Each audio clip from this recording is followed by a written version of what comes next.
güzel günü sana adı koydu Mustafa. Dedi göyden gelip nida, azizim Hüseyin, azizim Hüseyin. Gözünü sen açan zaman yayılıp şadlık aleme. Dedi eşk ile Fatime, azizim Hüseyin, azizim Hüseyin. Yetişipdir vilayetin, ne güzel gündü ya Hüseyin. Sana canım feda Hüseyin, azizim Hüseyin. Senin adın gelen zaman sevinir çırpınır yürek. Sene kurban olam gerek, azizim Hüseyin, azizim Hüseyin. Azizim Hüseyin, Benim derdime deva sen, azizim Hüseyin. benim ömrüme sefa sen. Azizim Hüseyin, Oğlum canına feda ben, azizim Hüseyin, azizim Hüseyin.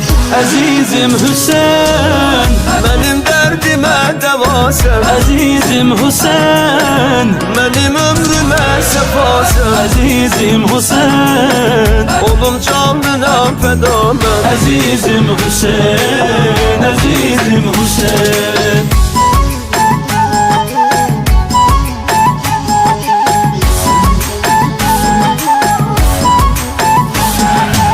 Cihanı yarattı hak ki seni sesleyey Hüseyin. Bütün ömrü deyey Hüseyin, azizim Hüseyin, azizim Hüseyin. koş o insanın alına, ona işkin satıptı pay. Sana dünyada yoktu tay, azizim Hüseyin, azizim Hüseyin. Seni bizden ayırsalar azalar vallahi eşkimiz.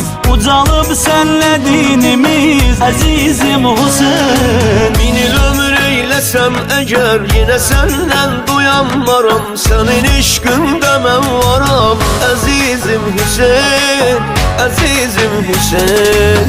Azizim Hüseyin, Benim derdime deva sen, azizim Hüseyin, benim ömrüme sefa sen. azizim Hüseyin, Oğlum canına feda ben, azizim Hüseyin, azizim Hüseyin.